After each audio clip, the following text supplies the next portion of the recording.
The books are damaged and cannot be restored. And they were the most wonderful books. The library will be looted. They will take everything and burn it. They took a lot of books. They burned them. It was an oasis of culture in the countryside, and now it's all destroyed, which is terrible and unforgivable. The Russians, having invaded our country, are destroying our culture, destroying Ukrainian books.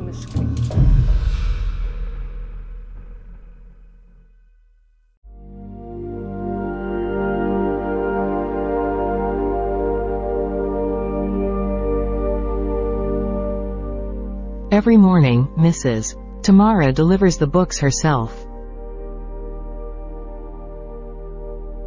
Because the library where she used to work was destroyed by the Russian occupiers. I used to be the head of this beautiful library. It was one of the best in the village. There were many readers, many children, because there was a school nearby. And children often came to our library, to the club. In addition to the school library, they relaxed with books and magazines. Very often joint events were held here with our club, and the children literally put their souls into them. The children were so emotionally uninhibited and so uplifted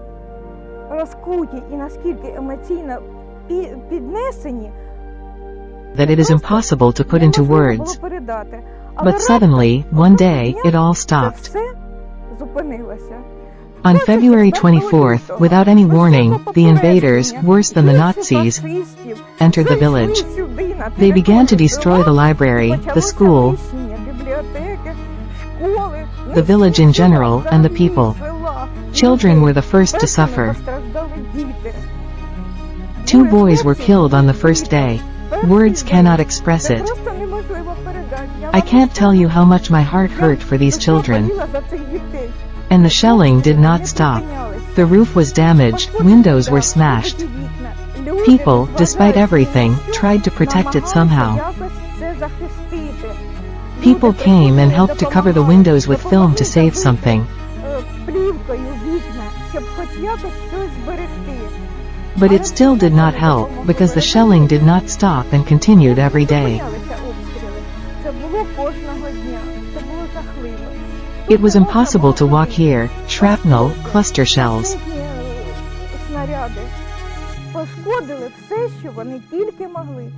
They damaged everything they could. There is no roof, no furniture. I cannot look at all this without crying. The library, a treasure trove of knowledge, has almost no knowledge left.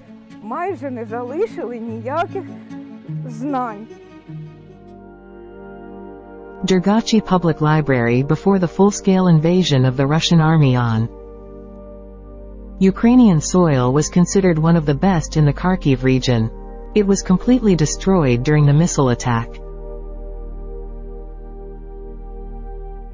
Our Dergachiv community is a border community, and it has become a frontline community. We were the first to feel the first blows from the occupiers. Our villages and libraries in Veliki and LIBROCIDE, Tokarivka, Ruska Lozova were under occupation. People woke up and saw the invaders. People were in fear and grief. There were many dead. We felt shock and hatred. The Dergachi Children's Library was the best in the Kharkiv region. When the war started, we were shocked. All the books and equipment were gone. It was a place where you could come and rest your soul. And suddenly all this disappeared. The enemy tried to destroy us in this way. This happened because the Russians do not need people who remember their past and strive to create the future. They want us to live according to their canons and follow their orders. We want to live our own lives. Dozens of Ukrainian libraries have been targeted by racist aggressors. The invaders want to destroy the national identity, which is represented by books. They want to impose their own vision of the world on people.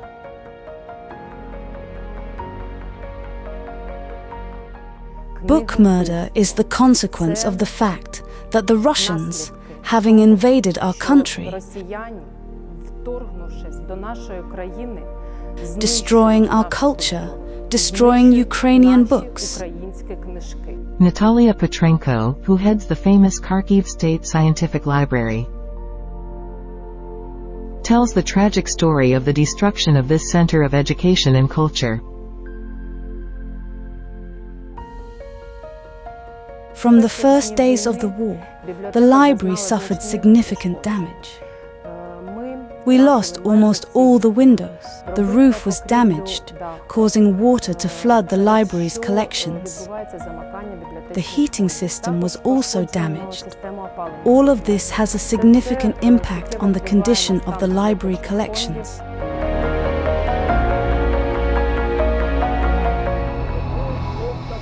Hitler claimed that no nation lives longer than the material evidence of its culture. That is why the Nazis burned books. Today in Ukraine, the Russian invaders are deliberately duplicating the Nazi policy. They are destroying libraries.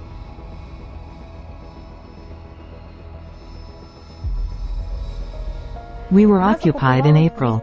Bridges were blown up. Windows were smashed in the library, there was destruction.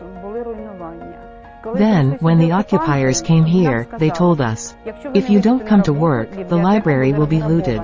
They will take everything and burn it. We went to work and started issuing books to people who remained under occupation. There was no television or electricity, and people needed to read, to get some information to distract themselves from these events. And people did read. They took Ukrainian literature home on their own. Our readers also took many Ukrainian books to save them. They also saved equipment. They took out computers and printers. And then the occupiers told us that if we did not give them the computers, they would come with machine guns and take everything anyway. They also took the books. In September, when the occupation began, was the second time the library was destroyed. All the windows were smashed, the ceiling fell off, and the slate was torn off the roof. Everything was leaking because it was raining. All the books were flooded. We began to save them. We covered them and moved them to a place where they did not leak. When the Russians fled, they took all the equipment and books. They burned the books. The Ukrainian librarians who saved books and resumed work during the Russian attack on Ukraine rescued books and resumed working with readers, are real heroes, the keepers of the nation's mental code. In October, we were finally deoccupied. Our people finally came. Ukrainians came. We felt better. Volunteers started visiting us and bringing us books. We are especially happy about the colorful books for children.